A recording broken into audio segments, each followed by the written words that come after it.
നമസ്കാരം. ആർ.ടി ഓഫീസിൽ online learners പരീക്ഷ എഴുതുന്നതിന് മുൻപായി അപേക്ഷകൻ കമ്പ്യൂട്ടറിൽ ലോഗിൻ ചെയ്യുന്നത് എങ്ങനെയെന്നാണ് ഈ വീഡിയോയിൽ കാണിക്കുന്നത്. നിങ്ങൾക്ക് അനുവദിച്ചിട്ടുള്ള കമ്പ്യൂട്ടർ മുന്നിലേക്ക് ആദ്യമേ ചെന്ന് ഇരിക്കുക. അപ്പോൾ നമ്മുടെ വിൻഡോയിൽ ബ്രൗസർ വന്നിട്ടുണ്ടാകും. അതിനകത്തായി സാരഥി .പരിവാഹൻ എന്നടിക്കുക. അപ്പം നമ്മൾ മിക്കവാറും സാരഥി പരിവാഹൻ ഉണ്ടാവും. അതിൽ നമ്മൾ അടിക്കുമ്പോൾ തന്നെ കിട്ടും. നമ്മൾ എൻ്റർ ചെയ്യുക. അടുത്തതായി ഇങ്ങനെ ഒരു വിൻഡോയിലേക്കാണ് വരുന്നത്. അപ്പോൾ ഇത് ക്ലോസ് ചെയ്യുക. എന്നിട്ട് നമുക്ക് സ്റ്റേറ്റ് സെലക്ട് ചെയ്യുക. നമ്മൾ കേരള സെലക്ട് ചെയ്തു. അപ്പോൾ ഇത് ഇങ്ങനൊരു വിൻഡോ വരും. അപ്പോൾ ഇതിനകത്ത് മുകളിലായി ആദ്യമേ തന്നെ ലേണേഴ്സ് ലൈസൻസ് എന്നുള്ള ഒരു ടാബ് ഉണ്ടാവും. അതിൻ്റെ നേരെ താഴെ വന്നു കഴിയുമ്പോൾ ഓൺലൈൻ ലേണേഴ്സ് ടെസ്റ്റ് എന്നുള്ള ഒരു ഇതുണ്ടാവും. അതിലേക്ക് ക്ലിക്ക് ചെയ്യുക. അപ്പോൾ ഇങ്ങനെ വിൻഡോ വരും. അപ്പോൾ നമ്മൾ ഇപ്പോൾ ഉദാഹരണത്തിന് ഇപ്പോൾ ഒരു കുട്ടിയുടെ തന്നെ ആപ്ലിക്കേഷൻ നമ്മൾ എങ്ങനെയാണ് ആപ്ലിക്കൻ്റ് ഇതിലേക്ക് എൻ്റർ ചെയ്യുന്നതെന്ന് നോക്കാം. ഓക്കെ, നിങ്ങൾക്ക് നൽകിയിട്ടുള്ള ആപ്ലിക്കേഷനിലുള്ള ആപ്ലിക്കേഷൻ നമ്പർ ഇവിടെ ടൈപ്പ് ചെയ്യുക.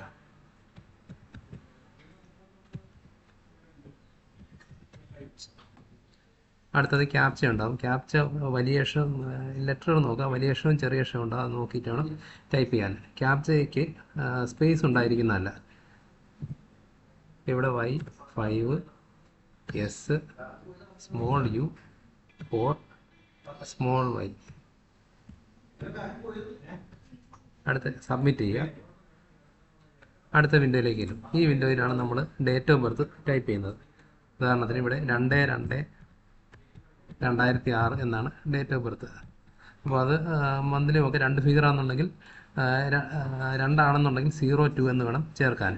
ഓക്കെ, പാസ്വേഡ് നിങ്ങളുടെ മൊബൈലിലേക്ക് ഉദ്യോഗസ്ഥൻ നിങ്ങളുടെ ആപ്ലിക്കേഷൻ ഓഫീസിൽ വന്ന് ഉദ്യോഗസ്ഥൻ എൻ്റർ ചെയ്യുമ്പോൾ നിങ്ങളുടെ മൊബൈലിലേക്ക് പാസ്വേഡ് വരുന്നതാണ്. ഈ പാസ്വേഡാണ് നമ്മളിവിടെ അടിച്ചു ചേർക്കേണ്ടത്. ഓക്കെ,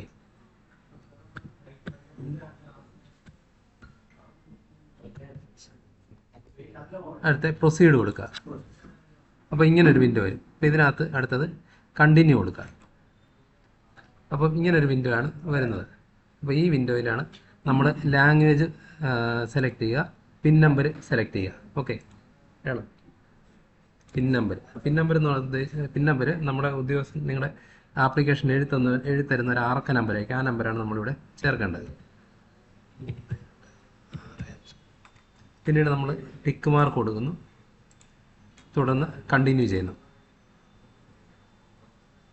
ഇങ്ങനെ ഇനിയാണ് തുടർന്ന് നിങ്ങൾ എക്സാം എഴുതുന്നതാണ്. ഓക്കെ.